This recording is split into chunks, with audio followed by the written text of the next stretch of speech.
സുഹൈൽ വരുന്നുണ്ട് കുറെ ദിവസമായി. സുഹൈലിനെയും കാണായ, ഉസ്മാനെയും കാണായ. അപ്പൊ ഇനി നമ്മളെ വർക്ക് എന്ന് വെച്ച് കഴിഞ്ഞാല് സെൻസർ റിമൂവ് ചെയ്യണം. എന്നാ പരിപാടി എന്ന് വെച്ച് കഴിഞ്ഞാൽ ഈ ബിന്നുണ്ടല്ലോ, വേസ്റ്റ് ബിന്നാണിത്. ഇത് മൊത്തം നമ്മള് സെൻസർ ഇൻസ്റ്റാൾ ചെയ്തിരുന്നു കുറെ മുന്നേ. ഇത് മൊത്തം റിമൂവ് ചെയ്യാനാണ്. ഇത് റിമൂവ് ചെയ്യാൻ നമ്മളൊറ്റക്കല്ല, നമ്മൾ ആശാനും ഉണ്ട്. ആശാൻ ഇവിടെ ചൂട് ചെറുതായിട്ട് ആസ്വദിച്ചുകൊണ്ട് ചെറിയൊരു തണലിന് വേണ്ടി മരച്ചുവട്ടിൽ ഇരിക്കുകയാണ്. ചിന്തയിലാണ്. നാട്ടിൽ നിന്ന് ഓണം. ആശാനും ഇവിടെ തളർന്നിരിക്കുന്നു. ആശാനാ സെറ്റല്ലേ?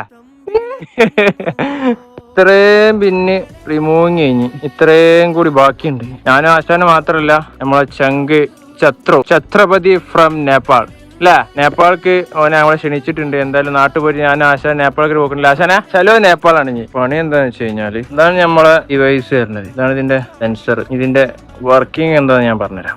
സെൻസർ ഈ ബിന്നിൽ ഇവിടെ ഫിക്സ് ചെയ്തതാണ്. ഈ ബിന്ന് വേസ്റ്റ് ഫുൾ ആയി കഴിഞ്ഞാൽ ഓട്ടോമാറ്റിക് സെൻസ് ചെയ്യും. സെൻസ് ചെയ്ത് കഴിഞ്ഞാൽ ഇവരെ ഓഫീസിലേത് വരും. ഈ വണ്ടി ഏതാ പോണേ? വണ്ടികൾ കുറേ ഉണ്ട് ഇവിടെ. ഈ വണ്ടി പോയിട്ട് വേസ്റ്റ് കളക്ട് ചെയ്യും. അതാണ് ഇതിന്റെ സിസ്റ്റം. ഫുൾ ടെക്നോളജിയാണ് ഗൈസ്. ടെക്നോളജിയാ ഗൈസ്. ചത്രൊക്കെ ശരിയായ പണിയിലാണ്. ക്ലാസ് ഏതാ മൂഡ് അണ്ണാ? സെറ്റ് അല്ലേ? ഹാപ്പി ഓണം. ഇങ്ങനെ ഗൈസ് നമ്മൾ അവസാനത്തെ ബിന്നും രാവിലെ നേരത്തെ ഇറങ്ങിയാലേ ചൂട് വരുമ്പോത്തിന് പണി തീർക്കാച്ചിട്ട് 4 മണിക്ക് റൂമിൽ നിന്ന് പോകുന്ന എവിടെ 5:30 ആയപ്പോത്തിന് ഇവിടെ 6 മണി ആയപ്പോത്തിന് ചൂട് വന്നിട്ട് കണ്ടില്ല. ഇതാണ് വൈബ്. ഏതാ മൂഡ്. ചേഞ്ച് ഓഫ് ബ്യൂട്ടിയാണ് ഗൈസ്. ഡിവൈസ് നമ്മൾ മൊത്തം റിമൂവ് ചെയ്ത് ശത്രു നേരെ കൗണ്ട് ചെയ്താണ്ട് കവറിലാക്കുന്നുണ്ട്.